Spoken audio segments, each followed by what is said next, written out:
काफ़ी ज़्यादा इनकंसिस्टेंट रहने के बाद और एक लंबे गैप के बाद फाइनली आज मैं ये अपना लास्ट नवंबर और दिसंबर का व्लॉग डाल रही हूँ। मैंने सोचा ऐसा था कि मैं इन दोनों व्लॉग्स को एक साथ पोस्ट करूँगी, बट एडिटिंग के दौरान मुझे रियलाइज़ हो रहा है कि ये व्लॉग काफ़ी बड़ा हो जाएगा और मैं काफ़ी लॉन्ग वीडियो पोस्ट करने में इंटरेस्टेड नहीं रहती हूँ, तो मैं इसे छोटा रखूँगी। मैं इसे सिर्फ नवंबर का पोस्ट करूँगी एंड देन इसके बाद मैं दिसंबर के व्लॉग को पोस्ट करूँगी। ऑफ कोर्स मैं ये व्लॉग्स किसी को दिखाने के लिए नहीं बनाती हूँ। मैं अपनी मेमोरीज स्टोर कर रही हूँ। मैं अपनी लाइफ को आगे देखना चाहती हूँ और फिर पलट के देखना चाहती हूँ कि बाद में पहले मेरी लाइफ कैसी थी। इसमें विजुअल्स जितने भी ऐड हैं उन सब की एक मेमोरी मेरे माइंड में रहती है कि मैं भागवत में अपनी दीदी के घर गई थी, जहाँ मैं पहली बार उनके ससुराल गई, वहाँ की मेमोरीज़ हैं। इससे पहले अभी जो घर में तुलसी पूजा हो रही थी, उसकी अपनी एक सेपरेट मेमोरी है, क्योंकि भाभी के साथ घर में जितने भी त्योहार पहली बार हम मना रहे हैं, उनकी एक सेपरेट मेमोरी क्रिएट हो रही है और हर एक विजुअल के बिहाइंड द सीन में जो स्टोरी मेरे दिमाग में रहती है, वो अभी भी मेरे दिमाग में है, लेकिन हर उस बात को जो मेरे माइंड में चल रही है, इस वीडियो के विजुअल के थ्रू एक्सप्रेस करना आई थिंक बिल्कुल भी पॉसिबल नहीं है। जैसे जैसे समय बढ़ रहा है मुझे ये रियलाइज़ हो रहा है कि पिछले 6 से 8 महीनों में मैंने खुद में, अपने थॉट्स में, अपने थॉट प्रोसेस में बहुत ज़्यादा चेंजेस महसूस किए हैं जो कि पहले मुझे नहीं लगते थे। आप कह सकते हैं कि लाइफ को मैं पहले बहुत ही अपने एंगल से देखती थी, अपने व्यू पॉइंट से देख रही थी, लेकिन अभी पिछले कुछ टाइम से मैंने एक थर्ड पर्सपेक्टिव देखा है जिसको शायद मैं अभी एक्सप्लेन नहीं करूँगी, शायद बाद में करूँ। बट ऑफ कोर्स मैं एक बहुत ही डिफरेंट पर्सपेक्टिव से लाइफ को देख रही हूँ, फ्यूचर को देख रही हूँ।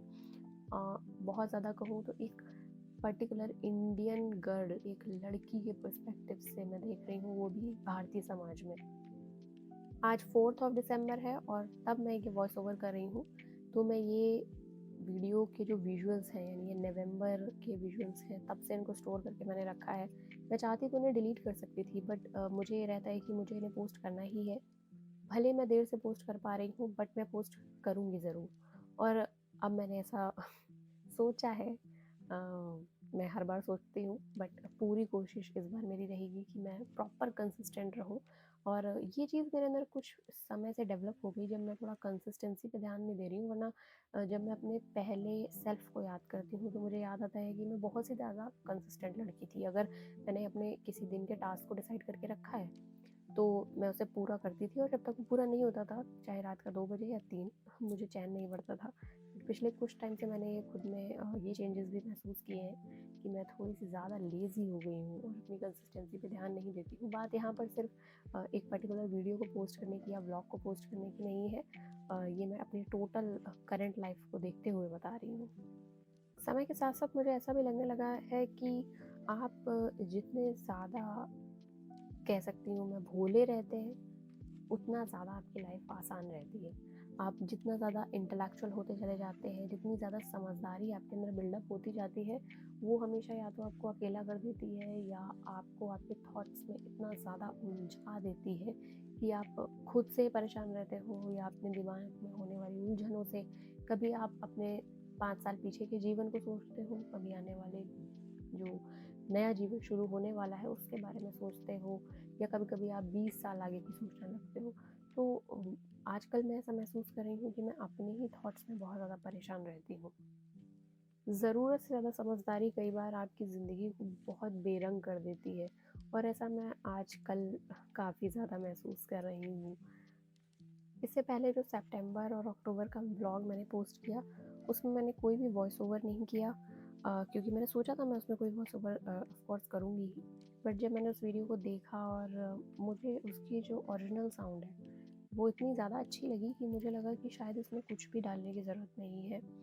ज़रूरी नहीं है कि आप हर बार अपने इमोशंस को एक्सप्रेस करो, कभी-कभी बस शांत रहना भी अच्छा है। तो मैंने उस वीडियो में वो ट्राई किया था। ऑफ कोर्स मैं किसी भी क्लिकबेट या फिर अपने चैनल को ग्रो करने के लिए सब नहीं कर रही हूँ। I love that thing, that's why I am doing all this. पिछले कुछ टाइम से मेरे दिमाग में एक विशेष प्रकार की समस्या उत्पन्न हो गई है जिसको मैंने किट-किट का नाम दिया है। इसका मतलब ये है कि मैं जिस जगह उपस्थित हूँ, मैं वहाँ पूरी तरह नहीं हूँ। मैं अगर कोई काम कर रही हूँ तो मेरा दिमाग किसी और काम में भी जा रहा है, या कोई ऐसा काम है जो अभी अधूरा है, पूरा नहीं हुआ है, वो मेरे दिमाग में चल रहा है, या फिर कुछ प्लान मैंने कर रखा है और वो एग्जीक्यूट नहीं हो पा रहा है, या कई बार मैंने खुद में ये भी महसूस किया है कि अगर कोई काम है या मैंने कुछ प्लान किया था जो पूरा नहीं हो पा रहा है, तो मुझे चिड़चिड़ाहट हो रही है। वो भी इस बात से हो रही है, कहीं ना कहीं उसका रीज़न ये है कि मेरा जो काम था वो पूरा नहीं हो पा रहा है। मुझे नहीं पता इसको क्या कहते हैं, क्या इसका रीज़न है।